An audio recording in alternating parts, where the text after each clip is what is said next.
So you are young, you are in high school, and you are surrounded by people who do not believe in God. You may have gone to church, maybe heard some of the stories that they tell, or maybe you read the Bible and you know this sounds a little far-fetched. Or maybe you heard some religious leader, or even worse, a political leader, and you heard them speak out against gays, or speak out against scientific research. And you may have told yourself, you know, this does not sound like Jesus. The bottom line is that you have questioned the status quo, and I applaud that, because it takes a lot of courage to just question the Bible.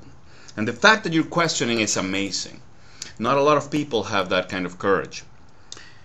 So you have said, what if? What if there is no God? It's possible, right? The Greeks had gods and they got it wrong.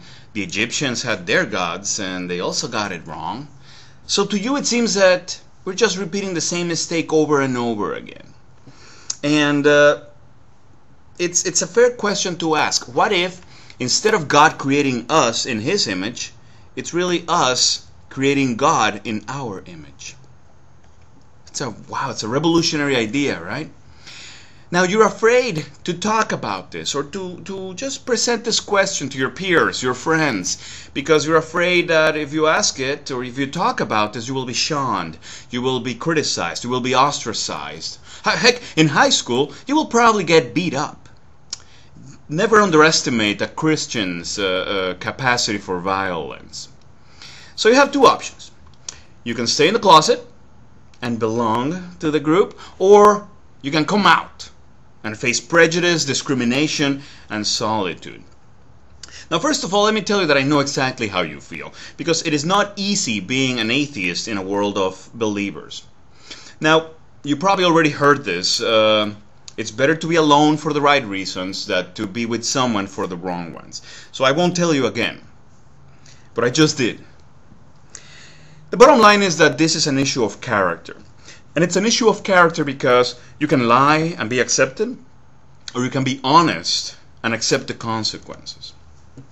So my advice to you is be honest. Definitely. Be proud of it.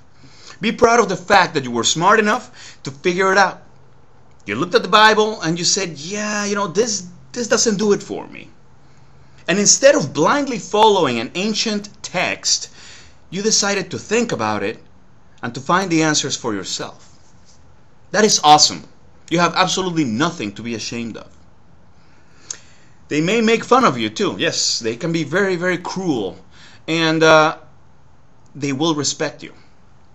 And you will earn that respect by being true to yourself. Never underestimate the power of conviction. And I don't know how much things have changed since I went to high school, but when I was in high school I had one goal in mind, and that was to get laid. And let me tell you a little secret. Women are attracted to men of conviction. See? Being a sheep or a blind follower, not very attractive. Being smart, rational, and proud of yourself, very attractive. So be proud and do not be afraid to defend your beliefs or lack thereof. And get your arguments straight. Think about this. You will not be spending or wasting all your time in church or in prayer camp or whatever. So use that time and do your research. Study your science and speak up.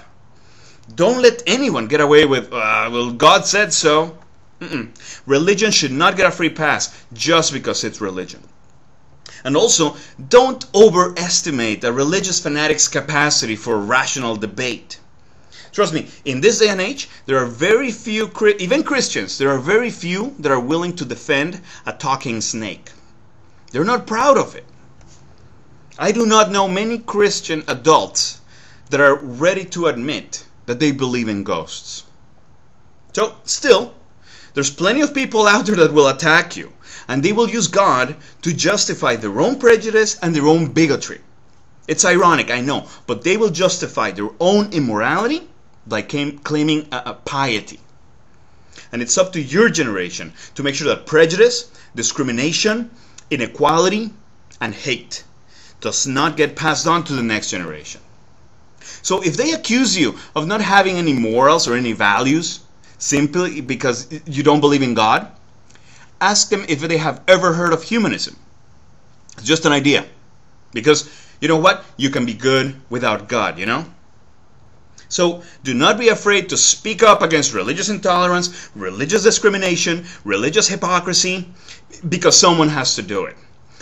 And you know what?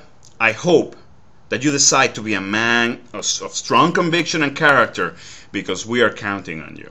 Okay? Good luck. And stay thirsty, my friend.